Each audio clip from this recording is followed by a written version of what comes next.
പ്രിയരെ നമസ്കാരം. ഇത് പത്തനംതിട്ട ചെന്നീർക്കര എന്ന പ്രദേശത്തുള്ള നിഖിൽ എന്ന കലാകാരനാണ്. ഞാനിവിടെ വന്നപ്പോൾ പരിചയപ്പെട്ടതാണ്. വളരെ മനോഹരമായി നാടൻപാട്ട് പാടും. ഒരു നാടൻപാട്ട് പാടാവോ? ഇപ്പോൾ നിഖിൽ ചെന്നീർക്കരയുടെ ഒരു നാടൻ പാട്ട് നമുക്ക് കേൾക്കാം. ഓക്കെ. ശ്രീ മഹാദേവൻ തന്റെ ശ്രീപുള്ളോർ കുഴം കൊണ്ട് ഓ മന ഉണ്ണിടേ നവേറു പാടുന്നേ. ശ്രീ മഹാദേവന്റെ ശ്രീപുള്ളോർ കുടം കൊണ്ട് ഓമന ഉണ്ണീടെ നവേറു പാടുന്നേ. ശ്രീ മഹാദേവന്റെ ശ്രീപുള്ളോർ കുടം കൊണ്ട് ഓമന ഉണ്ണീടെ നവേറു പാടുന്നേ.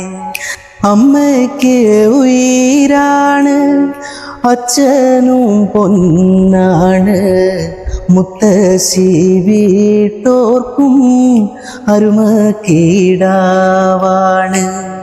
ശ്രീ മഹാദേവന്റെ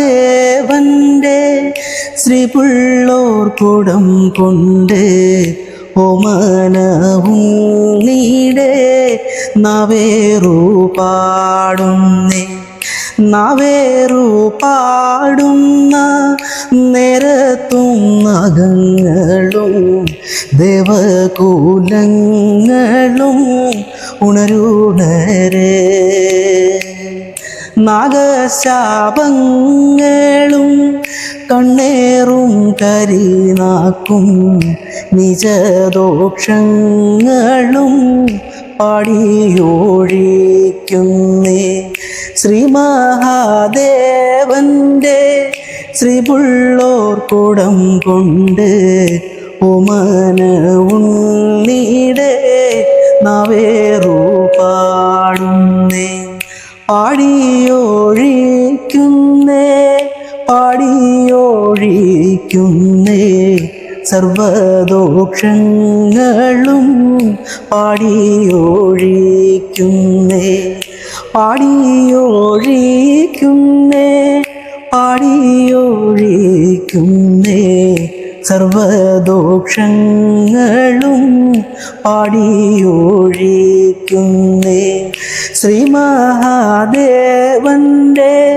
ശ്രീപുള്ളോർ കുടം കൊണ്ട് ഓമന ഉണ്ണീടെ നവേറു പാടുന്നേ. ഓമന ഉണ്ണീടെ നവേറു പാടുന്നേ. ഓമന ഉണ്ണീടെ നവേറു പാടുന്നേ. അപ്പം നിഖിൽ ചെന്നീർക്കര വളരെ മനോഹരമായിട്ട് നമ്മൾ ഏതൊരു ഭക്തിയുടെ ലോകത്തേക്ക് കൊണ്ടുപോയി കേട്ടോ. നാടൻപാട്ടൊക്കെ പാടാറുണ്ടോ? ഉണ്ടല്ലേ. വീട്ടിലാരൊക്കെ ഉണ്ട്? അച്ഛനമ്മയുണ്ട്, ചേട്ടൻ, വൈഫ്, കുഞ്ഞ് ഉണ്ടല്ലേ. നിഖിലിപ്പം എന്ത് ചെയ്യുന്നു? ഞാൻ ചെറിയൊരു ജോലി ചെയ്യുന്നുണ്ട്. ആണല്ലേ. ഓക്കെ. അപ്പം അതിലൂടെ പ്രോഗ്രാമൊക്കെ പോകുന്നുണ്ട് അല്ലേ? നാടൻപാട്ടൊക്കെ പോകുന്നുണ്ട്. നാടൻപാട്ട് പ്രോഗ്രാമിനൊക്കെ പോകുന്നു. ഓക്കെ. അപ്പം അടുത്ത വർഷം നല്ല സമിതിയിൽ ഒരുപാട് പ്രോഗ്രാം കിട്ടുന്ന സമിതിയിൽ തീർച്ചയായിട്ടും നിഖിലിനെ വിളിച്ചിരിക്കും. അതായത് സമിതിയൊന്നും പറയുന്നില്ല.